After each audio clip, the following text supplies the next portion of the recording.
መመለጫዬ የአምላክ እናት ምልጃሽ ሆኖኝ ክብሬ ሕይወታለሁ ጭንቁን ተሻግሬ ኪዳነ ምሕረት ኪዳነ ምሕረት ኪዳነ ምሕረት አምላክተኛ ናታለው ናታለው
አምላካችን ልዑል እግዚአብሔር ሆይ ከተፈጠርንባት ዕለትና ጊዜ አንስቶ እስከዚህ ሰዓት ስላደረስከን ወደፊትም ስለምትጠብቀን ስለ አባታዊ መግቦትህና ፍቅርህ ክብርና ምስጋና ለስምህ ይሁንልን። ሁሉን አዲስ አደርጋለሁ ክቡር በረከት ያደረባችሁ ዘማሪያን፣ የነገይቱ ቤተክርስቲያን ተስፋ የምትሆኑ የሰንበት ትምህርት ቤት ደቀ መዛሙርት የእግዚአብሔርን ቸርነትና መግቦት ሽታችሁ በዚህ ታላቅ ቤተ መቅደስ በዚህ ሰዓት የተሰበሰባችሁ ኦርቶዶክሳውያን ቤተሰቦቻችን፣ ማህበረ ምዕመናንና ምዕመናት ሁላችሁ በክርስቶስ ሰላም እላችኋለሁ። እንደምን ሰነበታችሁ? እንደምን ዋላችሁ? እንደምን አረፈዳችሁ? አምላካችን እግዚአብሔር ስሙ ለዘላለም የተመሰገነ ይሁን።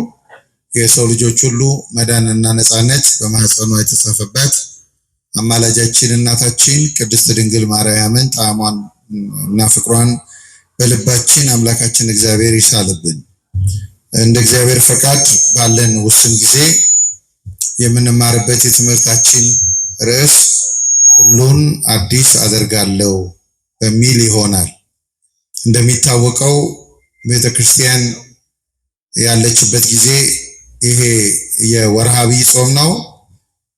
በዚህኛው ሳምንት በቅዱስ ያሬድ ቀመር አማካኝነት የደብረ ዘይትን ሳምንት ስናስብ ቆይተናል። ነገረ ምጽአቱን በሚገባ በሊቃውንቱ ስትማሩ ቆይታችኋል፣ ሰንብታችኋል። የነገው ደግሞ እሑድ ገብርኄር ነው። ነገ ትማሩታላችሁ። በሁለቱ መካከል ስላለን አጠር ላለ ጊዜ ከምጽአቱ በኋላ ምንድነው የምናገኘው የሚለውን ሐሳብ ጥቂት አካፍላችኋለሁ። አምላካችን እግዚአብሔር ከሁላችን ጋር ይሁን። መቼም ነገረ ምጽአት ሲታሰብ በአብዛኛው ከፍርሃት ጋራ ከመደንገጥ ጋራ ነው የምናስተናግደው። አንዳንድ ዝማሬዎቻችንም ስንሰማቸው እውነት የሆኑም ግን ፍርሃት በልባችን እያጫሩ እያስደነገጡ እና የክርስቶስ መምጣት ለኛ ምንም ጥቅም እንደሌለው አድርገን እንድናስብ የሚጋብዙ ሁኔታዎች ይታያሉ። በእኛ ልማድ ማለት ነው። እና በዚህ ትምህርት እውነት በመዘግየቱ እንጠቀማለን ወይ? በመምጣቱ እንጎዳለን ወይ? ክርስቶስ ሲመጣ ለክርስቲያኖች የተሻለ አይደለም ወይ የሚሉትን ሐሳቦች ጥቂት አካፍላችኋለሁ ማለት ነው። ባለፈው ሳምንት እሑድ በተነበበው ወንጌል በማቴዎስ ወንጌል በምዕራፍ 24 ላይ ጌታችን ከተናገራቸው በጣም ቁልፍ ጉዳዮች መካከል አንዱ የሰው ልጅ ምልክት በሰማይ ይታያል የሚል ነው። ይሄ የሰው ልጅ ምልክት የተባለ በሊቃውንቱ ትርጓሜ እንደተቀመጠልን መስቀል ነው። ክርስቶስ ሲመጣ መስቀሉ ይታያል። መስቀሉ የሚታይበት መንገድ ግን የተለየ መንገድ ነው። በቀራንዮ እንደተመለከትነው አይነት አይደለም። በቀራንዮ አንድ ጎስቋላና ምስኪን በደም የተጨማለቀ ሰውነት ገንዘብ ያደረገ በራሱ ላይ የሾህ አክሊል የደፋ እና በጨካኞች አማካኝነት መዳፉ የተቸነከረ ከዛ አልፎ ደግሞ አይሁድ ተሰብስበው ምራቃቸውን እየተፉ እስኪ አንተ ራስን አድን ኤልያስን ይጠራል እያሉ ሲዘባበቱበት በነበረ ሁኔታ የተገለጠ መስቀል ነው። የቀራንዮ መስቀል በቀራንዮ የተገለጠው መስቀል በአጠቃላይ የርግማን ምልክት ሆኖ ለኛ ቤዛ መድኃኒት የሚሆነው አምላካችን የኛን በደል በራሱ ላይ አምሮ የተገለጠበት ነው መስቀሉ። ስለዚህ ዛሬ መስቀል አሻሚ ታሪክ ነው ያለው። የሚከራከሩን ብዙ እንዲሆኑ ያደረገበት ዋና ምክንያት እግዚአብሔር በትህትና የተገለጠበት መስቀል ነው። ከዚህ የተነሳ መስቀልን ለመቀበል ብዙዎች ይቸገራሉ። ነገር ግን አሁን ክርስቶስ ሲመጣ የሚታየው መስቀል በቀራንዮ እንዳለ ያለ መስቀል አይደለም። ፀሐይ አትወጣም። ፀሐይ ስፍራዋን ለመስቀል ትለቃለች። የመጀመሪያው ይሄ ነው። ፀሐይ በቀን የምትወጣው ፀሐይ ክርስቶስ ሊገለጥ ሲል ስፍራዋን ለመስቀሉ ትለቃለች። በፀሐይ ቦታ የሚያበራው መስቀል ነው እና መስቀል አብርቶ ይታያል። መስቀል የክርስቶስ ዙፋን ሆኖ ይታያል። መስቀል ለክርስቲያኖች ተስፋ ሆኖ ይታያል። የሚያጌጡበት፣ የሚከብሩበት፣ ዋጋ የከፈሉለት መስቀል፣ የተንገላታንለት መስቀል፣ ብዙ ሰማዕታት በጉድጓድ ውስጥ ከነ ሕይወታቸው የተቀበሩለት መስቀል፣ ለአናብስት ጉድጓድ የተጣሉበት መስቀል ይሄ መስቀል ከብሮ ይታያል። እና በዚህ ጊዜ ይሄ መስቀል ሲታይ ሶስት ወገኖች ያለቅሳሉ ይላል አንድ ሊቅ። እየሰማችሁ ነው? እየሰማችሁ ነው? አዎ በሉኝ። ዝናብ ነው አላያችሁ? እና ዝም ብዬ ጩኸቴ ቁራ ጩኸት እንዳይሆን ማለት ነው አይደል? ካልሰማችሁን ስብከት አንጀት ይስባል። በጣም ከባድ ነገር ነው። ቀላል እንዳይመስላችሁ ማለት ነው። ሰው ቆሞ ሲናገር በጣም ምናምን እንዳይመስላችሁ፣ በጣም ከባድ ነው። ጩኸቱ በጣም አንጀት ይስባል በጣም። እና አዎ በሉኝ እሺ ክርስቲያኖች፣ እየሰማችሁኝ እንደሆነ እንዳውቅ ማለት ነው። ስንት ወገኖች ያለቅሳሉ አልኳችሁ? ሶስት ወገኖች ነው የሚለው። አንደኞቹ አህዛብ ናቸው። አህዛብ ያለቅሳሉ። አምላክነቱን መድኃኒትነቱን ያልተቀበሉ አህዛብ ያለቅሳሉ። በተራ ሎጂክ፣ በተራ ፍልስፍና፣ ሰው በፈጠረው ፍልስፍና ተመርተው አምላክ ሰው እንዴት ይሆናል? ሰውስ ከሆነ ሰው እንዴት አምላክ ይሆናል? በሚል ፍልስፍና የክርስቶስን አምላክነትና መድኃኒትነት ያልተቀበሉ አሕዛብ ያልገባቸው ማለት ነው። ያልገባቸው ለፀሐይና ለጨረቃ እየተንበረከኩ የሚኖሩ አሕዛብ ያለቅሳሉ። እግዚአብሔር አስቀድሞ ሰውን በሱ መልክ እንደፈጠረው የማያውቁ ይህን የዘነጉ የእግዚአብሔርን መልክ ገንዘብ ያደረገ ሰው ነፃ ፈቃዱን ተጠቅሞ ይህንን ሰውነት የከበረው ማንነት የባርነት አዋራ አልብሶ ያ ብርሃን የሆነ እግዚአብሔር እንዳይታይበት የሆነ ድንግዝግዝ መስታወት ማለት እንዲህ የሆነ ሰው ይህንን የቀደመ መልክ ለመመለስ ሰው የሆነውን አምላክ መቀበል የቸገራቸው አሕዛብ ያለቅሳሉ። ለቅሷቸው ግን የማይጠቅም ለቅሶ ይሆናል። ዋይታ ነው። አምላክነትን በተቀበልን መድኃኒትነትን ባመንን ብለው ያለቅሳሉ። ነገር ግን ምንም ጥቅም የሌለው ጩኸት ነው፣ የማይጠቅም ጩኸት ነው። እኛ ክርስቲያኖች አምላክ ሰው እንዴት ይሆናል ተብለን ብንጠየቅ፣ አዎ ሰው ይሆናል። ለምን? ፍቅር፣ ወሰን የለው ፍቅር። ለዚህ ነው አሕዛብ ፍቅር የማይገባቸው፣ ገናነትን ገንዘብ የሚያደርጉት፣ እምነታቸውን ለማራመድ በሰይፍ በሰው ልጆች ላይ የሚጨክኑት ፍቅር አያውቁም። የእኛ አምላክ ግን ፍቅር ነው። ስሙ ለዘላለም የተመሰገነ ይሁን። ምን ሰው አደረገው እግዚአብሔርን ብንባል ፍቅር እንላለን ማለት ነው። ፍቅር ምን ማለት መሰላችሁ? በአጭር ቋንቋ ለምሳሌ የኛ ሀገር ጠቅላይ ሚኒስትር አሉ።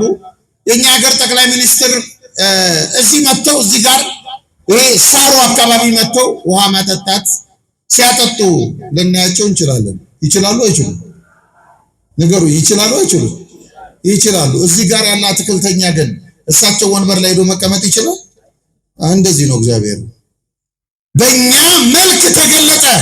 እኛ እሱን መሆን አንችልም ነበረ፣ እሱ ግን እኛ ሆነ። ስሙ ለዘላለም የተመሰገነ ይሁን። ዓለም የቸገረው ነው። ስለዚህ አሕዛብ ያለቅሳሉ። በቃ በተቀበልነው ይሄ እንደ ብርሃን የሚያበራውን መስቀል አይተው ያነባሉ፣ ያለቅሳሉ። ግን ጥቅም የሌለው ለቅሶ ነው። ሁለተኞቹ መናፍቃን ናቸው። መናፍቃን ናቸው። ወዳጆች ያደራችሁን የፕሮቴስታንት ባሪያ እንዳትሆኑ። አዎ ባሪያ፣ አንዳንድ ጊዜ ቤተክርስቲያንን ተጠግተው ባሪያ የሚሆኑ ሰዎች አሉ። ባሪያ፣ የመናፍቅ ባሪያ የሚሆኑ የሚቀላውጡ አሉ። ቤተክርስቲያኒቱን ሳያውቋት ሳይረዷት ቀላውጠው የሚኖሩ ሰዎች አሉ። እንዲህም እንዳንሆን ወዳጆች፣ ሁለተኞቹ መናፍቃን ናቸው። ያነባሉ። ለምን? ክርስቶስን በትህትና የተገለጠ ቤዛ መሆኑን ዘንግተው አምላክ ወልድ አምላክ መሆኑን ረስተው በዚህ ምክንያት እንደ ተራ ፍጡር አማላጅ ነው ለማኝ ነው ብሎ የሚያስቡት መናፍቃን ያለቅሳሉ። መስቀሉን ዙፋኑ አድርጎ ሲገለጥ ያለቅሳሉ። ለፍርድ ሲገለጥ ያለቅሳሉ። አምላክነትን በተቀበል ኖሮ ብለው ያነባሉ። ግን ለቅሷቸው የማይጠቅም ለቅሶ ይሆናል። ሶስተኞቹ የሚያለቅሱት ሰነፍ ክርስቲያኖች ናቸው። እስቲ ሰነፍ ክርስቲያኖች በሉ፣ በደንብ ጮክ በሉ። ሰነፍ ክርስቲያኖች በሉ እስቲ። አዎ ሰነፍ ክርስቲያኖች ማለት ቤተክርስቲያን በልማድ የሚመላለሱ ቤተክርስቲያን የምትነግራቸውን የማይሰሙ ትራዲሽናል ክርስቲያኖች አሉ። ዝም ብለው መሳለም ብቻ፣ ጠበል መጠጣት ብቻ፣ ቤተክርስቲያን አካባቢ መገኘት ብቻ፣ አውደ ምሕረት አካባቢ መምጣት ብቻ፣ መዘመር ብቻ ከዚህ መሻገር ያልቻሉ ክርስቶስን መቀበል፣ መልበስ፣ ስጋውን መብላት፣ ደሙን መጠጣት ያልቻሉ ክርስቲያኖች ቤተክርስቲያን እየነገረቻቸው ኖራ ድንገት ክርስቶስ ሲመጣ ራቆታቸውን ስለሆኑ ከመስቀሉ ጋር አይዋሃዱም። በአንገታቸው ካሰሩት መስቀል ጋር አይዋሃዱም። አያሳዝንም? የክርስቲያን በአንገታቸው ከተነቀሱት መስቀል ጋር አይዋሃዱም። መስቀሉ ብርሃን ሆኖ ይገለጣል። እነሱ አዋራ እንደለበሱ ናቸው። አዋራ የለበሰ መስታወት ታውቃላችሁ አይደል? አዋራ የለበሰ መስታወት ፊታችንን በደንብ ማሳየት ይችላል? እንደዚህ ነው። የክርስቶስን ስጋ ያልበሉ ደሙን ያልጠጡ ክርስቲያኖች አዋራ የለበሰ ማንነት ያላቸው ተጠምቀዋል፣ ክርስቶሳውያን ሆነዋል። ግን ጥምቀታቸው አዋራ እንደለበሰ ነው። አዋራውን የሚያነሳው የክርስቶስ ደም ነው። ወደሙ ለእግዚእነ ኢየሱስ ክርስቶስ ያነጻንም ሁሉ ኃጣውኢነ፣ የኢየሱስ ክርስቶስ ደም ከኃጢአት ሁሉ ያነጻል የታመነ ነው ይላል ሐዋርያው። ስለዚህ ሶስተኞቹ እነዚህ ናቸው። ቤተ ክርስቲያንን በሰማናት ኖሮ በእድሜያችን ላይ ዝም ብለን ቀልደን አንተ መጣህ ብለው ያለቅሳሉ። እነዚህ ማለት ምን መሰላችሁ? መብራት አላቸው፣ ዘይት የጎደለባቸው ናቸው። ከዛ ውጪ እኛ አናለቅስም። አቤት የዚያን ጊዜ ክርስቶስ ሲመጣ የሚለው መዝሙር ለኛ የሚሰራ አይደለም፣ አይሰራም። ለምን? ለብሰነዋል፣ ክርስቶስን በልተነዋል፣ ጠጥተነዋል፣ ተዋህደነዋል። ክርስቶስን ከተዋህድነው ይሄ ቀን ለኛ የሰርጋችን ቀን ነው። ስለዚህ ማራናታ እንለዋለን። ና ጌታ ሆይ ና። እስቲ ጌታ ሆይ ና በሉ። አልገባን ሆኖ ነው እንጂ ስንጸልይ አባታችን ሆይ በሰማያት የምትኖር ስምህ ይቀደስ ብለን ምንድነው የምንለው? ንገሩኝ። ምን ትምጣ? በቃ ና እኮ ነው። እንዳዘሉት ሌላ ቀን እንጂ ና እኮ ነው። ለክርስቲያኖች የክርስቶስ መምጣት ምንድን ነው? ተስፋ ነው። ወደ ረቂቁ ማዕድ የምንሻገርበት አስደናቂ ሕይወት ነው።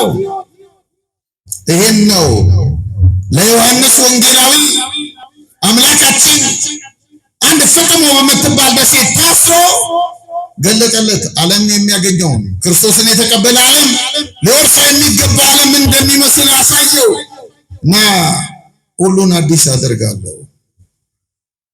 ራዕየ ዮሐንስ ምዕራፍ 21 ቁጥር 5 ላይ እናገኘዋለን። ይህ ራዕየ ዮሐንስ መጽሐፍ ስለ ጠባዩ ትንሽ ስነግራችሁ አስደናቂ መጽሐፍ ነው። መጽሐፍ ቅዱስ የመጨረሻ ክፍል ላይ ነው የምናገኘው። የመጨረሻ ክፍል ላይ የምናገኘው መጨረሻ ስለተጻፈ አይደለም፣ የምስጢር መጠቅለያ መጽሐፍ ስለሆነ ነው። አምላካችን እግዚአብሔር የመጽሐፍ ቅዱስ የታሪክ መደምደሚያ ነው። እግዚአብሔር በዘፍጥረት ሲፈጥር እናየዋለን። በመጀመሪያ እግዚአብሔር ሰማይና ምድርን ፈጠረ የሚል እናነባለን። በአዲስ ኪዳን ደግሞ ራዕየ ዮሐንስ ላይ ይህን የፈጠረውን ዓለም አሳልፎ አዲስ ዓለም ሲዘረጋልን እናያለን። ነው አዲስ ሰማይና አዲስ ምድር አየሁ። አዲስ ሰማይ፣ አዲስ ምድር፣ ልዩ ምድር፣ ልዩ ሰማይ፣ አዲስ። ስለዚህ ሊቃውንቱ ምን ይላሉ? ይህን መጽሐፍ የመዝጊያ መጽሐፍ ነው ይላሉ። እግዚአብሔር በዘፍጥረት ሲፈጥር እናያለን። የፈጠረውን ዓለም ሲመግብ እናያለን። በአዲስ ኪዳን ደግሞ በራዕየ ዮሐንስ ደግሞ ይህን የፈጠረውን ዓለም ሲያሳልፈውና አዲስ ዓለም ሲዘረጋልን እንመለከታለን። አዲስ ዓለም በጣም በሚደንቅ ሁኔታ አዲስ ሰማይ ነው የሚላት። እስቲ አዲስ ሰማይ በሉ። አዲስ ነው የሚላት። ዘፍጥረትን ስታነቡ አዲስ አይልም እግዚአብሔር። በመጀመሪያ እግዚአብሔር ሰማይና ምድርን ፈጠረ ነው። እግዚአብሔር ከፈጠረ በኋላ ይህን የፈጠረውን ዓለም ሲመግበው እናያለን። ለይኩን ይላል እግዚአብሔር። ይሁን፣ ሰማይ ይሁን። ለይኩን የሚለው ቃል የእግዚአብሔርን ስልጣን ብቻ የሚያሳይ ሳይሆን የእግዚአብሔርን ቃል መግባት፣ ፍጥረት ህልው ሆኖ እንዲኖር፣ ሕያው ሆኖ እንዲኖር ሰው ተመልከቱ። ያለማቋረጥ ሰማይ ጠልን እንዲሰጥ፣ ያለማቋረጥ ምድርም ፍሬን እንድትሰጥ እግዚአብሔር ቃል እየገባ ነው። ቃል አንድ ጊዜ የገባው ቃል ይኸው እየሰራ ነው። አሁን በልግ ነው ተመልከቱ። ጠል ከሰማይ እየወረደ ነው። እግዚአብሔር አንድ ጊዜ በተናገረው ቃል ሰማይ አሁን ምድርን እየመገበ ነው። ምድር ደግሞ በበጋው ጊዜ ሰማይን ትመግባለች። ለዚህ ነው ታላቁ ነቢይ እግዚአብሔር ቅዱስ ዳዊት ዘይገለብቦ ለሰማይ በደመና ወያስተደሉ ክረምተ ለምድር ዘያበቁል ሳረ ውስተ አድባር፣ ሰማይን በደመና የሚሸፍን በተራሮችም ላይ ሳርን የሚያበቅል ለምድርም ክረምትን የሚያዘጋጅ እርሱ ማን ነው? አልሰማችሁም? ማን ነው እሱ? እየተማራችሁ ነው አይደለ? ነው። አንዳንዶቻችሁን ከኋላ ከፋይ አይደለም የሚለው እግዚአብሔር ነው የሚለው። ምን ቢነቁኝ ነው? ሐሳቤን እያካፈልኳቸው ስልክ የሚነካኩት ምን ቢነቁኝ ነው ነው የሚለው። አሁን እኔ እያወራኋችሁ ተደውሎ ቆይ አንዴ ምዕመናን ብዬ ሄሎ ብል አብዷል እንዲያትሉ እናንተ ታዲያ ለኔ የተከለከለ እናንተ የፈቀደ አያችሁ? ስላየኋችሁ ነው። አታድርጉ፣ ሁለተኛ አታድርጉ። ካልሆነ አትምጡ፣ ቤተክርስቲያን አትምጡ። እዛ ጋር ላይ ብትሆኑ ነው የሚሻለው። ችሎቱ ጋር መታችሁ አትድፈሩት። እግዚአብሔር ይበቃናል። የውጭው አይበቃንም ወዳጆች፣ የውጭው እኮ ይበቃናል። ማምላክን ይበቃናል። ከመጣን መንበርከክ ነው፣ ካልሆነ እዛ ጋር መሆን ነው። ምንም ተስፋዬ እንዲሆን እኔም በሆን ቀሚስ የለበስኩት ካማ መምጣት የለብኝም። ይበቃናል። ውጪ የምናንገላታው ይበቃናል። ስሙ እዚህ ከመጣን በኋላ ግን ህሊናችንን መሰብሰብ፣ መድኃኒዓለም ይሰብስበን። መሰብሰብ፣ ከሙያ መውጣት። ሙያተኛ መሆን የለብንም። ልጆች ነው መሆን ያለብን። አባታችን ነው እሱ። እኛ ልጆች ነው መሆን ያለብን። ከሙያ መውጣት። ከሙያ ማለት ክርስትና ሙያ አይደለም። ክርስትና በዓል ነው፣ እናከብረዋለን። ክርስትና እውቀት ነው፣ እንማረዋለን። ክርስትና ህይወት ነው፣ እንኖረዋለን። እንደዚህ ነው ክርስትና። ስለዚህ ምንም በቃ የምትደርሱበት ጉዳይ ነው። ምን ደርስበት በዚህ መቶ ቁጭ ማድረግ ነው። አጠገባችን እግዚአብሔርን መስማት። ስንሰማው ይሰማናል። አሁን ብዙዎቻችን አንተ አለ ምናምን እንላለን። መኖሩና አለመኖሩን በምን አረጋገጥን? ምን ነው ማረጋገጫሽ? አዎ አለው። ግን ለምንድን ነው እንዲያልሽኝ ቢለን መልሳችን ምንድን ነው? እናቶች እህቶች አለን መልስ የለንም። እና በደንብ ስሙት ማለት ነው። እግዚአብሔርን መስማት ጥሩ ነው። እግዚአብሔርን የሚሰማ እኔን የሚሰማ በእርጋታ ይቀመጣል ይላል መጽሐፍ ቅዱስ። ከእግዚአብሔር የሆኑ ሰዎች እግዚአብሔርን ይሰማሉ። እና ክርስቲያኖች እንደርሳለን። ምንም ቴክስት ቢመጣ እንደርሳለን፣ ቢደወልልን መልሰን እናገኛለን ምናምን። አሁን ግን እግዚአብሔር የሚሰጥና ሐሳብ በኋላ እናገኘውም። እውነት አሰብ በቃ እና የዚህን ያህል ጅል መሆን የለብንም ማለት ነው። ደግመን የማናገኘው ሐሳብ የቱ ነው ብለን ማሰብ ብቻ በቂያችን። ስለዚህ ወዳጆች የተመልከቱ፣ እግዚአብሔር ሰማይና ምድር እንዲመጋገቡ አድርጎ ይችን ግን በራዕየ ዮሐንስ የሚገልጥልን ሰማይ አዲስ ነው የሚላት። አዲስ ለምን ነው አዲስ ሚላት? ለምን? አንደኛ የማትሰለች ዓለም ናት፣ ልዩ ዓለም ናት። ይሄ ዕቃ አርጅቶብኛል ልቀይር የማንላት ቤት፣ ቀለሙ አርጅቷል ላስቀባናት ልጥራ የማትባል ቤት፣ አዲስ ቤት ለዘመናት አዲስ እርጅና ማያገኛት አስደናቂ ዓለም ስለሆነች አዲስ ነው የሚለው። ሁለተኛ አዲስ የተባለው አዲስ ሰዎች ብቻ የሚኖሩባት ናት። ልባቸውን በንስሐ ያደሱ፣ ራሳቸውን ለክርስቶስ የሰጡ አዲስ ሰዎች፣ ንስሐ የገቡ ሰዎች።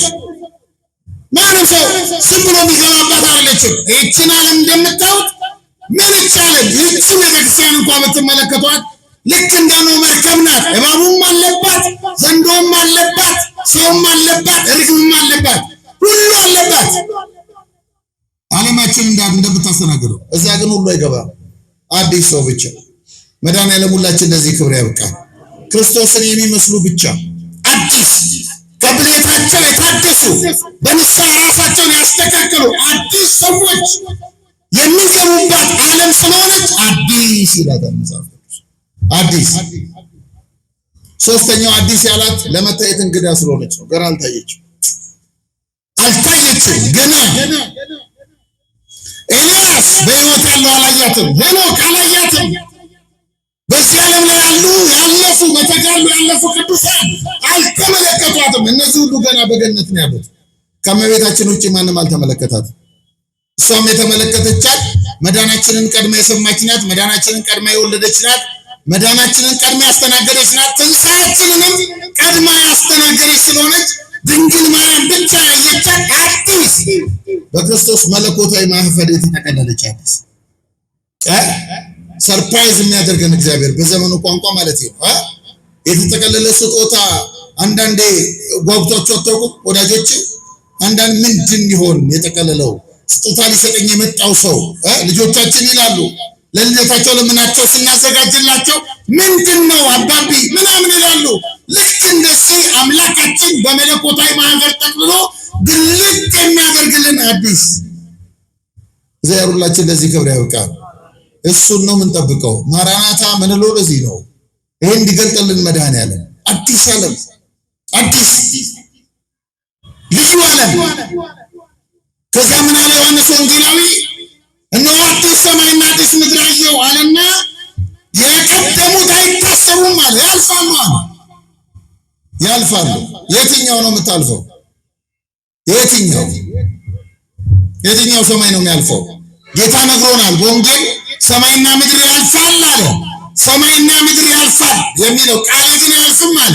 ሰማይና ምድር ያልፋል ሲል አምላካችን ምን እያለን ነው ወዳጆች? 7 ሰማያት አሉ። 7 ጽርሐ አርያም፣ መንበረ መንግስት፣ ሰማይ ውዱድ። እነዚህ ሶስቱ የእግዚአብሔር የክብሩ መገለጫዎች ናቸው። የእግዚአብሔር የክብሩ መገለጫዎች ስለሆኑ እነዚህ 73ቱ ሰማያት አያልፉም። እንደገና ከታች ደግሞ ኢዮሬርና ራማ አሉ። እነዚህ ሶስቱ መላእክት የመላእክት ከተሞች ናቸው። መላእክት ሞት ስለማያገኛቸው ዓለማቸው እልፈት አያገኘው። ሶስተኛዋ አራተኛዋ መሃል ላይ ያለችው 7ኛዋ ኢየሩሳሌም ሰማያዊት ናት። አሁን እናንተ ልጠይቃችሁ፣ እኛ እናልፋለን አናልፈም? አቤት እስቲ እናልፋለን የምትሉ እጃችሁን አሳዩ። ከፍ እጅ ያላችሁ እና ያመናችሁበት እጃችሁን አሳዩ እያልኩ እሺ ኤክስ እኛ አናልፍም። እኛ ክርስቶስ ሞቷል አልሞተም? ተነስቷል አልተነሳም? እኛ እንደሱ ነው የምንሆነው። አናልፍም። እኛ ኃላፊያን አይደለንም፣ ዘላለማውያን ነን። በምን? በክርስቶስ በመቃብር በኩል ዳግመኛ ለሕይወት እንወለዳለን እንጂ እኛ ህልፈት የለብንም። የዘላለም መንግስት አለ፣ አናልፍም። ስለዚህ የምንወርሳት ዓለም ይቺን አዲስ ኢየሩሳሌም እሷን ነው የማታልፍ ዓለም፣ ለእኛ የምትሰጠን ዓለም። መድኃኔዓለም ሁላችን ለዚህ ክብር ያብቃን። የምንጠብቀው ይሄን ነው ወዳጄ። ምንም ሌላ ሰንበት ተማሪ የምትዘምረው እሱን ነው። ሌላ ምንም ተስፋ የሚሰብከው ምንም ሌላ እሱ ነው። ካህናት የሚቀድሱት ምንም በዚህ ምድር የሚገኘው ነገር የትም ሊገኝ የሚችል ነው። ምንም የለም። ሰው እግዚአብሔርን የሚያመልከው የዘላለም መንግስት እንዲያገኝ ነው። የማታልፍ መንግስት፣ የማታረጅ መንግስት። ክርስቶስ ደቀ መዛሙርቱ በዚህ በማቴዎስ ወንጌል ምዕራፍ 24 ላይ ቤተ መቅደሱን አሳዩት። እንዲህ ያለ ቤተ መቅደስ ነው። ይህን ቤተ መቅደስ መምህሩ አየው፣ አያምርም? አየው፣ እንዴት ያለ ነው! ቅርቡ ድንጋዩ ደስ አይልም? ምንም መሐንዲስ ነው የሰራው እያሉ ውበቱን እያደነቁ ሲነግሩት ክርስቶስ ምን አለ? እውነት እውነት እላችኋለሁ ድንጋይ በድንጋይ ላይ ሳይፈርስ አይቀርም። ይህች ዓለም ስታልፍ ያልፋል። እዛ አዲስ መንግስት አለ፣ የማይፈርስ መቅደስ አለ፣ ዘላለማዊ መቅደስ አለ፣ ልዩ መቅደስ። ሁሉን አዲስ አደርጋለሁ አለ አምላካችን። አዲስ ሁሉም። ከዚያ በኋላ ምን አለ? ከእንግዲህ ወዲህ ባህር የለም አለ። ባህር የለም። ባህር የለም ማለት የዲያብሎስ ትርምስና ክፋት የለም፣ ተንኮል የለም። ባህር የተባለ እሱ ነው። እስራኤላውያን ኦሪት ዘፍጥረትን በደንብ ስትመለከቱ፣ ኦሪት ዘጸአትን ስታነቡ እግዚአብሔር ከግብፅ ሲያወጣቸው የኤርትራ ባህር ገጠማቸው። ባህሩን በበትር ሙሴ መጥቶ እንዲሻገሩ አደረጋቸው። ከዚያ በኋላ ባህር ውስጥ ፈርዖንና ሰራዊቱ ተሰጠሙ። ከዚያ በኋላ እስራኤል ባህር አልገጠማቸው፣ አስጨናቂ ባህር አልገጠማቸው። በእግራቸው ረግጠው የተሻገሩት ዮርዳኖስ እንጂ አስጨናቂ ባህር አልገጠማቸው። ባህር የለም ማለት እስራኤል ከግብፅ ሲሻገሩ ጠላታቸው አይናቸው ያለፈበትን ባህር በአይናቸው እንደ ግድግዳ ቆመው እንደተመለከቱ አምላካችን ከዚህ ዓለም መውጣት በኋላ እኛንም ተመልከቱ። የዲያብሎስ የክፋት ባህሪ ያበቃል፣ ኃይሉን ያስወግደዋል መድኃኒዓለም። ሺህ ዘመን የሚባል አለ። ሺህ ዘመን ክርስቶስ የሚነግስበት ሺህ ዘመን የሚባለው ይሄ ነገረ ስጋዌ የተፈጸመበት ዘመነ ስጋዌ ነው። አምላካችን ከተወለደበት ጊዜ ጀምሮ እስከ ዕለተ ምጽአት ያለው ጊዜ። በዚህ ጊዜ ትንሽ ዲያብሎስ እድል አለው። ሰኮናውን የመንከስ እድል፣ የማታለል እድል፣ ሞኞችን የማጥቃት እድል። ልክ ክርስቶስ ሲገለጥ ግን ያበቃለታል። ሰይጣን እስከ መጨረሻው ከኛ ይወገዳል። ባህሪ የለም። ከዛ የእግዚአብሔር ድንኳን በሰዎች መካከል ነው አለ። እስቲ በሉት ቃሉን፣ የእግዚአብሔር ድንኳን በሉ እስቲ። በሰዎች መካከል ነው። እስራኤል ከግብጽ ከተሻገሩ በኋላ እግዚአብሔር አብሯቸው ለመሆኑ ምልክት እንዲሆንላቸው አንድ ድንኳን አዘጋጀላቸው፣ አሳያቸው በተራራ በሙሴ አማካኝነት። እና ይሄ ድንኳን ማታ ማታ በስደት ላይ ያሉት የመገናኛው ድንኳን ይባላል። ማታ ማታ በደረሱበት ከተማ ከሰፈራቸው ወጣ አድርገው ይህን ድንኳን ይተክሉታል። ድንኳኑ ሲተክሉት አንድ ዝማሬ ይዘምራሉ። አንድ ዝማሬ ግባ ውስተ ረፍትከ፣ ወደ ረፍት ግባ የሚል ዝማሬ ነበራቸው። ከዚያ ደግሞ ጠዋት ተነስተው ጉዞ ሊያደርጉ ሲሉ ታቦቱን ከማንሳታቸው በፊት ተንሥ እግዚኦ አንተ ታቦተ መቅደስከ፣ አንተና የመቅደስ ታቦት ጌታችን ሆይ ተነሱ ብለው ዝማሬ እየዘመሩ ድንኳናቸውን ይነቅላሉ።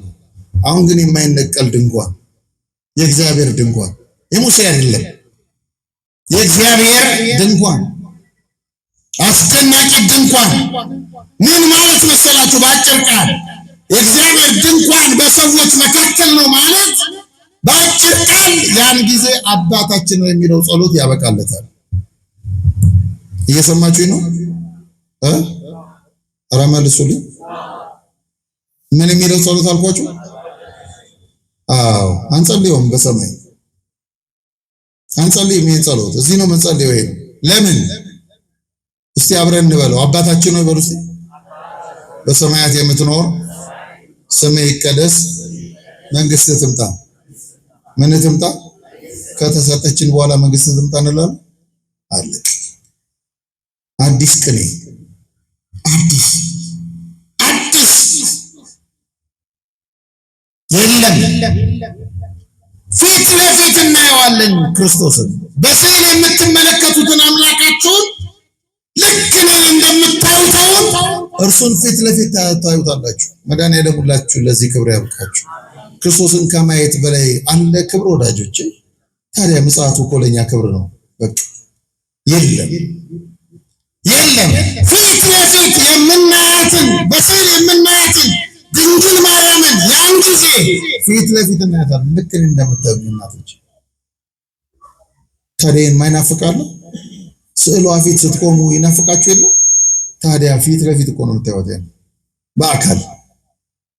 ማራናታ እስቲ ማራናታ በሉ። ጌታ ሆይ ና እኮ ነው ቤተክርስቲያን የምትለው እኮ ነው። ና ለምን? የቤተክርስቲያን ክብሯ ነው። አዲስ ኢየሩሳሌም ለባል እንደተዘጋጀች ሙሽራ ከሰማይ ስትወርድ አየኋት ይላል ራዕየ ዮሐንስ እዛው ምዕራፍ 21 ላይ አየኋት። ኢየሩሳሌምን ሙሽራ ይላታል። በአዲስ ኪዳንም በብሉይ ኪዳንም መጽሐፍ የኢየሩሳሌምን ታሪክ ብታጠኑ አንድ ትንሽ ከተማ ናት ኢየሩሳሌም። ትንሽ አንድ ዋና ከተማ ናት። የፍልስጤም ዋና ከተማ ነበረች።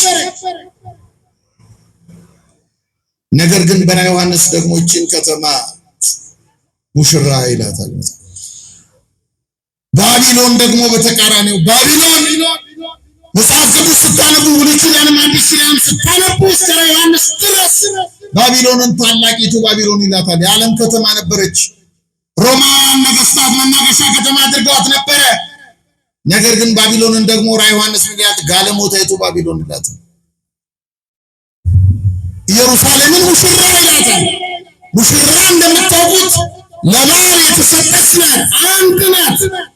አካሏን እስከጠበቀች ድረስ ሌላ እስካላየው ድረስ አካሏን ለባሏ ሁልጊዜ ሙሽራ ናት። የሰርጓ ዕለት ብቻ አይደለም፣ ቤተክርስቲያን ናት። ይቻያችሁ አመንዝራነት የማታውቅ ቀለዋጭነትን ማታውቅ ከክርስቶስ ውጪ ሌላ አምላክ የሌላት ሕይወቷ መድኃኒቷ መስዋዕቷ ክርስቶስ የሆነላት ብቸኛ የክርስቶስ ሙሽራ በዚህ ተበጉ ይላታል። የበጉ ሚስት ይላታል መጽሐፍ ቅዱስ። ባቢሎን ደግሞ ጋለሞታ ናት።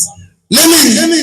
የሰው ልጆችን በመንፈስ እንዲያመነዝሩ አድርጋለች። አንዴ ለፀሐይ አንዴ ለጨረቃ እንዲሰግዱ ድንጋይ ጠርበው እንጨት ሰልጠው እንዲያመልኩ አድርጋለች። ስለዚህ አመንዝራነት ማለት ወዳጆቼ ከሚስትና ከባል ውጪ ሌላ ቦታ መሄድ ብቻ አይደለም። አምልኮ ጣዖት አመንዝራነት ነው። በእግዚአብሔር ላይ ማመንዘር ነው።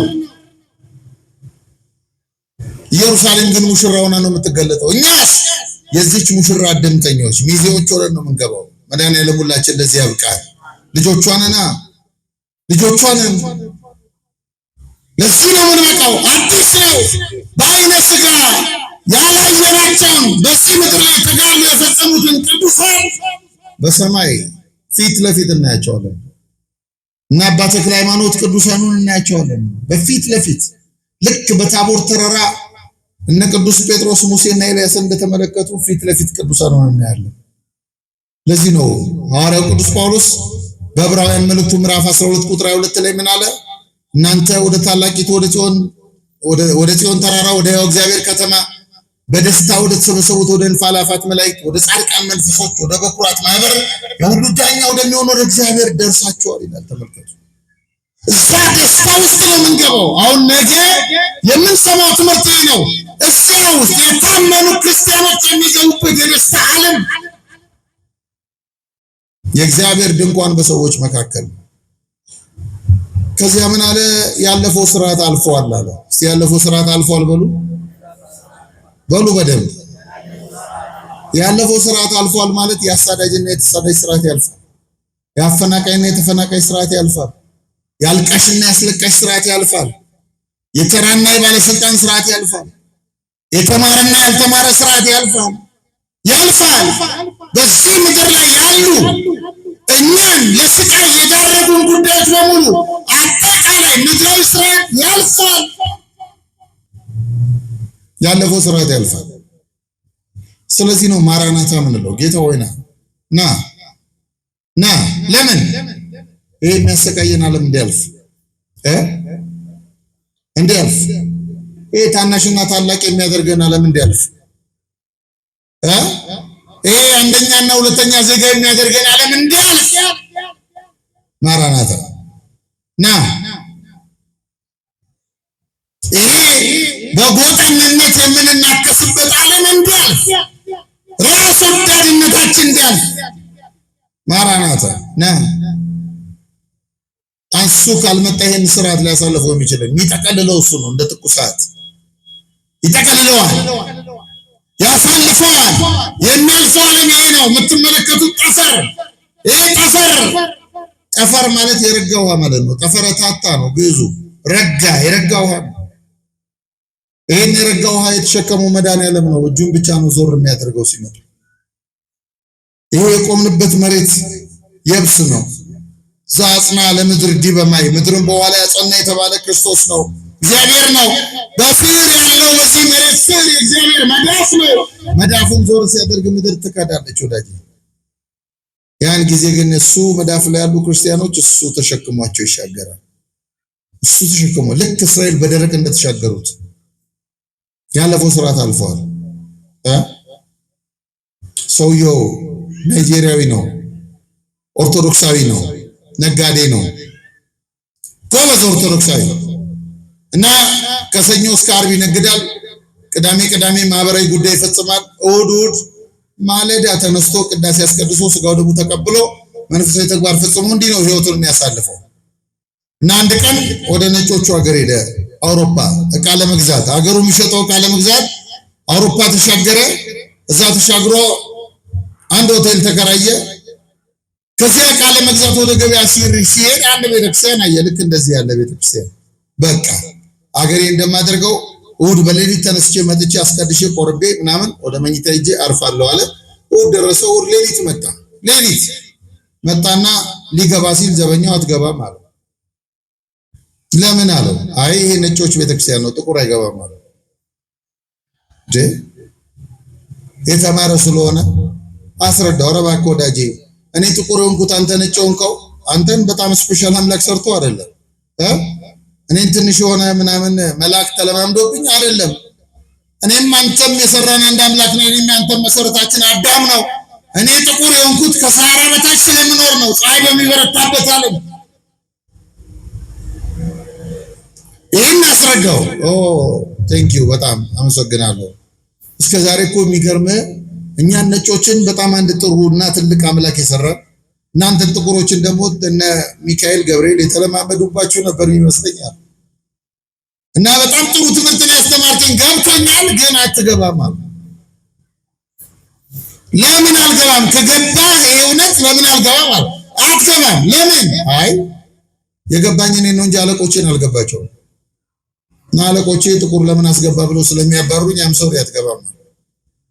ክርስቲያኖች አሁን በህሊናችን ላይ የሾምናቸው አሉ ክርስቶስን አውጥተን እና ይህን ዓለም ማየት እንዳንችል የከለከለን አደገኛ ነገር እና በቃ እንዳለው በሩ ተዘጋ፣ ቅዳሴው ተገባ። እሺ ባልገባ እንኳን ባልቆርብ እንኳን ሲቀድሱ በስማ ብሎ ጆሮን ቢያስጠጋ አይሰማም፣ ድምፅ አይወጣም። እንደኛ ሀገር ማይክሮፎን በውጭ አይፈቀድም። አንዳንድ ሀገር እኔ ሞጥቼ አይቻለሁ፣ የለም። መቅደሱ ደግሞ ግንብ ነው እንደምታዩት። ማይክሮፎን የሚፈቀደው ለውስጥ ብቻ ነው።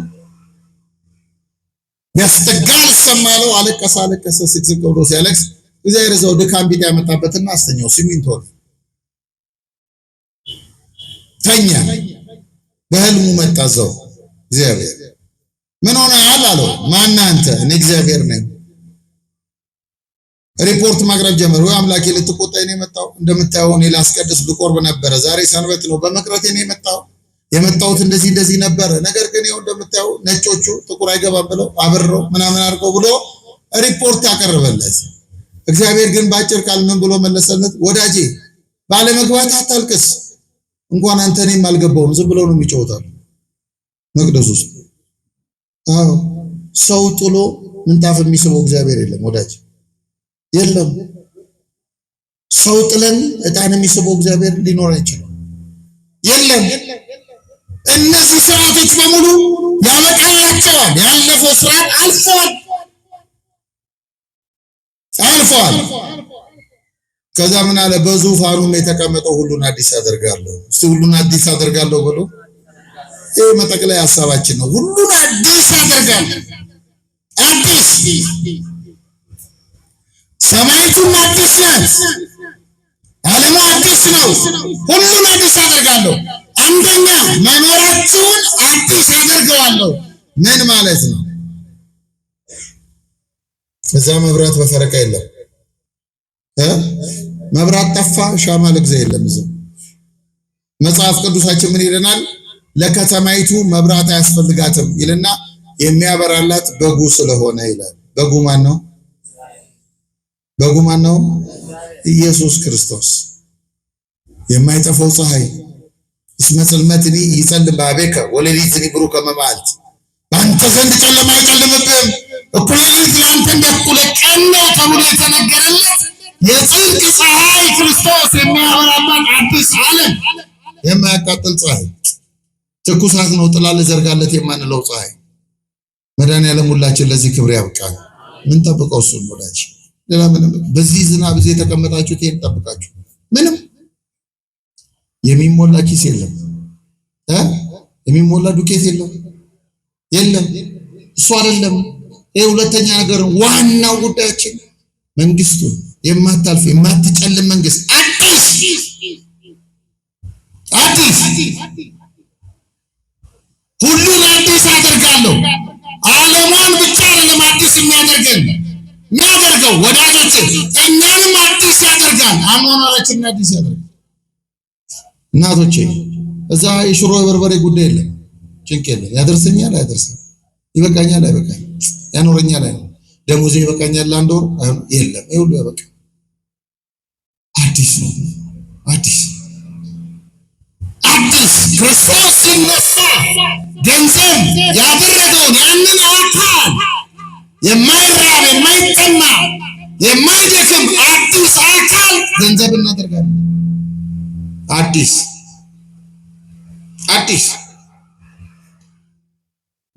እናቶቼ እዛ ታሞ መርፌ መወጋት የለም። አዲስ ህመም የለም። እዛ አርጅቶ ጎብጦ በትር መያዝ የለም። አዲስ ሴቶቹ በየትኛውም እድሜ ቢሞቱ በየትኛው በ80 በመቶ በህፃንነትም ቢሞት ስንነሳ የሔዋንን መልክ ቁመት እድሜ ይዘን እንነሳለን። እየሰማችሁ ነው? የማንን አልኳችሁ? ሴቶቹ የሔዋንን መልክ ቁመት እድሜ ማለት የ15 ዓመት ኮረዳውን እንነሳለን። ከዛ መርጀት የለም። ታዲያ ይናፍቅም ይሄ መንግስት አለ። ይናፍቃል። አቤት የዚያ ጊዜ አንልም። ና ነው እንጂ ምንለው ና አንተ ስትመጣኛ አዲስ እንሆናለን። ና ነው ምንለው። የሁል ጊዜ ጸሎቷ ነው ቤተክርስቲያን። ሀዳሴ ነፍሱ የምትሰሙት ጠቅላላ የቅዳሴያችን የነፍስ መሻገሪያ ማለት ነው። አጠቃላይ መንግስተ ሰማያትን እንድንናፍቅ የሚያደርገን ነው። በቅዳሴ ማርያማችን አዳፌ ነፍስ ወአንትሙ ሕዝበ ክርስቲያን በከመ ተጋባይክሙ በዛቲ ዕለት ከመ ያስተጋባይክሙ በደብረ ጽዮን ቅድስት ወኢየሩሳሌም አጋዚት። እናንተ የክርስቲያን ወገኖች ሆይ በዚህ እንደተሰበሰባችሁ ነፃ በምታወጣ በኢየሩሳሌም ሰማያዊት ይሰብስባችሁ። አዲስ ወንድ ልጅ በየትኛውም እድሜ ቢሞት የአዳምን መልክ ቁመት እድሜ 30 ዓመት ጎልማሳ ሆኖ ይነሳል። ከዛ በኋላ ማርጀት የለም። ሁሉን ምን ያደርገዋል አለ አዲስ እድሜ በአዲስ ኪዳን ጸጋ አይደለም። እየሰማችሁ ነው ክርስቲያን? እድሜ ምን አይደለም አልኳችሁ? እድሜ ቀጠሮ ነው እንጂ ጸጋ አይደለም። ማረጋገጫችን ድንግል ማርያም ናት። በስንት ዓመት ሆነ የሞተችው ንገሩኝ። እና 80 የሞላቸው ሰዎች አይታችሁ ታውቁ? በጽድቅ ተሽሎ ነው እነሱ። እድሜ ጸጋ ቢሆን ከመቤታችን በላይ ሊጠገብ የሚችል ነበር በዚህ ምድር ላይ ነበር? ክርስቲያኖች የለም። እድሜ ቀጠሮ ነው። ቀጠሮ እንዲህ ላስረዳችሁ። እግዚአብሔር አዳምን በገነት እንዲኖር የሚፈልገው 1000 ዓመት ነበረ። የእግዚአብሔር ፈቃድ፣ የአዳምና የእግዚአብሔር ፈቃድ መስማማት ነበረበት። ፍሪ ዊል የሚባላል ነፃ ፈቃድ። አዳም 1000 ዓመት ከኖረ በኋላ ዕፀ ሕይወትን ይበላል። ዕፀ ሕይወትን ከበላ በኋላ ሰውነቱን ያድሳል። ለሞት ተቃራኒ ሆኖ ይኖር ነበረ። አዳም ግን 7 ዓመት ከኖረ በኋላ በለስ በላ። በበላ ቀን ትሞታለህ አለው እግዚአብሔር። በለስ በላ፣ ከገነት ወጣ። ከወጣ በኋላ በምድር ላይ 930 ዓመት ኖረ። ስንት ዓመት አልኳችሁ? ስንት? እሺ እግዚአብሔር ስንት ነበር በገነት እንዲኖር የፈለገው? 1000። አዳም ከወደቀ በኋላ 930 ዓመት በአዳም ዘመንና ከዚያ በኋላ የተነሱ በጣም ምናምን እድሜ 900 ምናምን አካባቢ ነበረ። ትልቁ እድሜ ማቱሳላ ነው። 969 ኖሯል። ነገር ግን የውሃ ጥፋት ከመጣ በኋላ በኖህ ዘመን እግዚአብሔር ምድርን በኃጢአቷ በውሃ ካጠፋት በኋላ ኖህና ቤተሰቦቹ ከመርከብ ሲወጡ አዲስ ኪዳን ገባ። እግዚአብሔር ምድርን በውሃ አላጠፋትም አለና ኪዳን ገባ እና ቀስቴን በደመና ዘረጋለሁ አለ። ይህንን የማዳን ኪዳን ሲገባ እግዚአብሔር እድሜውን ሰበሰበና ወደ 600 አመጣው። ወደ ስንት? የማዳን ኪዳን ሲገባ ነው የሰበሰበው። ተመልከቱ፣ ወደ 600። ከዛ በዘመነ ዳዊት ደግሞ እግዚአብሔር ዳዊት ላይ አደረና የሰው እድሜ ስንት ነው አለ? 70። ሲሰባ ብሉ ካለፈ ስንት ነው? ከዚያ በኋላስ ሐሳር ድካም ነው አለ። አካሉ ጠላት ይሆንበታል። ድካም። አሁን 70 የሰጠን ለምንድን ነው? 70 የሰጠን እኛ ሀገራችን በሰማይ ነው። ክርስቶስ ያድነን ከተገለጠ በኋላ አምላካችን ሞትን ድል አድርጎ ሲነሳ ሰብስቦን ይዞ ሊወጣ ይገባ ነበር። ራሱን ብሎናል። እምከመ ተለአልኩ ምድር ስብ ኩሎ አቤ፣ እኔ ከምድር ከፍ ከፍ ባልኩ ጊዜ ሁሉን ወደ ራሴ ስባለሁ ብሎን ነበር። ለምንድን ነው በዚህ ምድር ላይ የተወን ብትሉኝ፣ አዳም በገነት ስንት እንዲኖር ፈልጎ ነበር እግዚአብሔር? 1000። አዳም በምድር ላይ ስንት ዓመት ኖረ? 930 ሲደመር 70 ስንት ነው? እሷን እንድንሞላ ነው የተወን። እሺ ሁሉ ለምን 70 አይኖርም ትለኝ ይሆናል። አይኖርም። ኦርቶዶክሳዊነት ማካፈል ነው። ክርስቶስ ስጋውን የሰጠን አምላክ ነው አይደለ? እንጀራ ብቻ አይደለም፣ እድሜ እናካፍላለን። አንዳንዱ 100 ይኖርና አንዱ 40 ይኖራል። 30 ለአንዱ ሰጡት። ሀገራችን ቤት ነው በሰማይ አዲስ በሆነች ዓለም እርጅና በማያገኛት ዓለም በጉን አምላካችንን ፊት ለፊት በምናይባት ዓለም ሁሉን አዲስ ያደርጋለሁ አለ። ወደ ጌታ ደስታ ገባ ማለት ይሄ ነው ወዳጅ። አዲስ ሁሉ መልካም። ቀጥሎ ምን አለን ዮሐንስ በራእዩ? እግዚአብሔር ይህን ከተናገረ በኋላ አልፋና ኦሜጋ እኔ ነኝ አለ። አልፋና ኦሜጋ ማለት ሀና ፐ ማለት ነው። መጀመሪያ የሌለኝ መጀመሪያ፣ መጨረሻ የሌለኝ መጨረሻ። ሰው የተናገረው አይደለም፣ እኔ ነኝ የተናገርኩት አለ እግዚአብሔር አለና ከዛ ለተጠማ እንዲያው በነፃ ሰጠዋለሁ። ምን ላለ አልሰማችሁም? ለተጠማ እግዚአብሔር ለሚጠሙት ነው ይሄ መንግስት። እንደምንጠማው መድኃኒዓለም ይርዳ። እግዚአብሔርን መጠማት እንዴት መሰላችሁ ወዳጆቼ? ዳዊት ዋልያ ወደ ውሃ ምንጭ እንደሚናፍቅ አለ፣ ነፍሴ ዘወትር አንተን ትናፍቃለች። ማን ወደ ውሃ እንደሚናፍቅ? አቤት። እሺ ዋልያ ወደ ውሃ እንደሚናፍቅ ማለት ምን ማለት ነው? ክርስቲያኖች ዋልያ መኖሪያው ተራራ ላይ ነው። ዋልያ የሚኖረው ተራራ ላይ ነው። ተራራ ላይ ታምር ካልሆነ ውሃ የለም። ስለዚህ ዋልያ ውሃ ለመጠጣት ከተራራ ይወርድና ታች ወርዶ ሀይቅ ውሃ ጠጥቶ ረክቶ ወደ ተራራው ሲወጣ ልክ ጫፉ ላይ ሲደርስ ተመልሶ ይጠማዋል። ፊቱን ወደ ውሃ ያዞራል። እግዚአብሔር እንዲህ መጠማት አያችሁ። ካገለገልነው በኋላ መጠማት፣ በትዳራችን መጠማት፣ በስራችን መጠማት፣ በስልጣናችን መጠማት፣ በህይወታችን መጠማት፣ በአጠቃላይ በመውጣት በመውረዳችን እግዚአብሔርን ከተጠማ ነው አዲሲቱ ሰማይ የኛ ናት። ባለመክሊት አትራፊዎች እንሆናለን። እግዚአብሔርን የሚጠሙ ሰዎች ያተርፋሉ፣ ፈቃዳቸውን ይፈጽማሉ። የእግዚአብሔርን ፈቃድ በፈቃዳቸው ውስጥ ያስተናግዳሉ። ፈቃዳቸውን ከእግዚአብሔር ፈቃድ ጋር ያስታርቃሉ። አንድ አባ ጴሜን የተባለ አባት ምን ይላል? የሰው ትልቁ ውድቀቱ ፈቃዱ ከእግዚአብሔር ፈቃድ ጋር በተጋጨ ጊዜ ነው። ኃጢአት በሰራ ጊዜ አይደለም። ኃጢአት ሰው ስለሆነ ይሰራል። ሰው ኃጢአት ይሰራል፣ ይወድቃል፣ ይነሳል። ግን ትልቁ የሰው ውድቀቱ ምንድነው ብትሉኝ፣ ፈቃዱ ከእግዚአብሔር ፈቃድ ጋር ሲጋጭ። ስለዚህ ክርስቲያኖች ሁሉ አዲስ የሚሆንባት ዓለም አለን። በዚህ ምድር ላይ ባይሞላልን ቢጎልብን፣ በቀን 3 ጊዜ መብላት ቢቸግረን፣ በዚህ ምድር ላይ ማልቀስ ቢበዛብን፣ በዚህ ምድር ላይ እንባ ቢበዛ፣ መከራ ቢበዛ፣ ስቃይ ቢበዛ አምላካችን ክርስቶስ ይመጣል። ሁሉን አዲስ የሚያደርግበት ዓለም ያዘጋጅልናል። አንድ ነገር ነግሬያችሁ ላብቃ። ካህናት ሲመርቁ በጣም ሰምታችኋቸው ከሆነ እንዲህ ይላሉ፣ የስሙ ቀዳሽ ብለው ምን ይላሉ? ቀጥሎ የክብሩ ወራሽ። የምኑ? የስሙ ቀዳሽ ጸጋ ነው፣ የልጅነት ስልጣን ነው። ስሙን የመቀደስ አባታችን ሆይ በሰማያት የምትኖር ስምህ ይቀደስ የማለት ስልጣን፣ በባህሪው ቅዱስ የሆነውን አምላክ ስምህ ይቀደስ የማለት ስልጣን ጸጋ ነው። የክብሩ ወራሽ ደግሞ ዕጣ ፈንታ ነው። ልጆች ከሆነን ደግሞ አለ ቅዱስ ጳውሎስ ወራሾች ነን፣ ልጆች ነን። የአባታችን ቤት ነው እርሱን የወረስነው እኛ፣ የአባታችንን ቤት የምንወርሰው እኛ ነን ወዳጆቼ። ስለዚህ ሁሉ አዲስ የሚሆንበት ዓለም አለ። የምንጠብቀው እሱን ነው።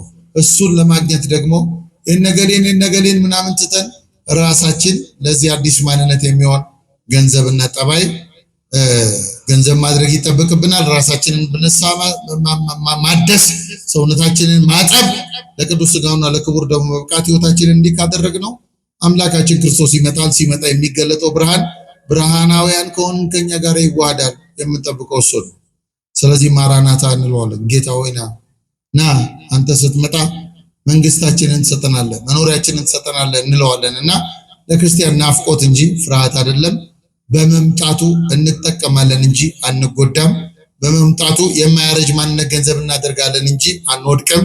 በመምጣቱ ፍርሃት አይሰማንም። ምክንያቱም እኛ አምላካችንን አምላክ አማልክት ንጉሠ ነገሥት ብለን የተቀበልነው፣ መድኃኒት ቤዛ ብለን ያመንነው፣ መስዋዕታችን ሕይወታችን ያደረግነው፣ በመቅደሳችን ያከበርነው፣ በመቅደሳችን የመቅደሳችን ምልክትና ሕይወት ያደረግነው አምላክ ስለሆነ የምንኖረው በዚህ መቅደስ ከሆነ ክርስቶስ ሲመጣ የኔ ብሎ እንደሚሰበስበን ተስፋ እናደርጋለን። በአዲሲቱ ዓለም አዲስም ሆነን እንድንኖር መድኃኔዓለም አምላካችን ይርዳን።